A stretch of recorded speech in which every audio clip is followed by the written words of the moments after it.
Eric Clapton and Bob Dylan, two of the most iconic figures in music history, have long shared a deep mutual respect for one another. Their relationship spans several decades, and despite initial reservations, Clapton has come to appreciate Dylan's profound influence on the music world.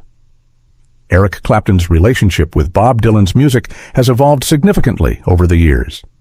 Initially, Clapton's perception of Dylan was shaped by a kind of healthy prejudice, according to his autobiography.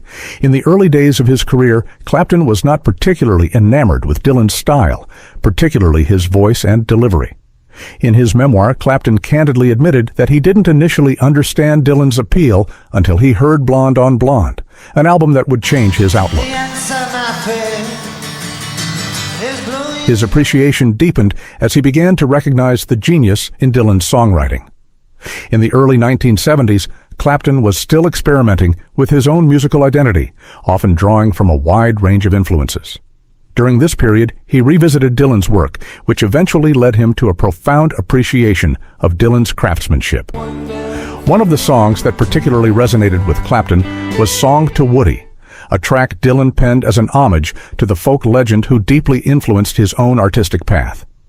In a 1985 interview with The Telegraph, Clapton declared, "Have you heard that thing he wrote about Woody Guthrie? That to me is the sum of his life's work so far. Whatever happens, that is it. That sums it up."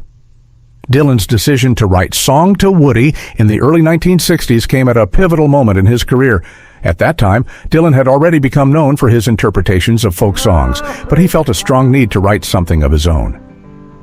Speaking to WNU-FM in 1985, Dylan remarked, "One day I just wrote a song, and it was the first song I ever wrote, and it was a song for Woody Guthrie.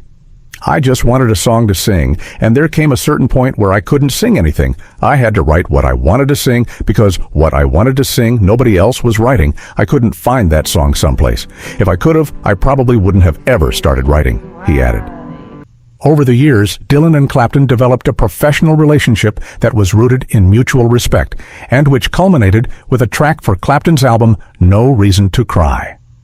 The song, Sign Language, was written by Dylan and given to Clapton without much explanation. He explained in his autobiography, "One day he came in and offered me a song called Sign Language, which he had played for me in New York.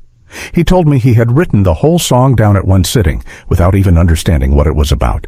Dylan himself admitted that he didn't fully understand what the song was about when he wrote it."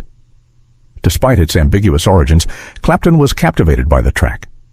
He recalled, "I just loved the words and the melody, and the chord sequence was great." In the mid-1970s, Clapton covered Dylan's iconic track, Knockin' on Heaven's Door. Released as a single in 1975, Clapton's version of the song was a reggae-infused interpretation of Dylan's original.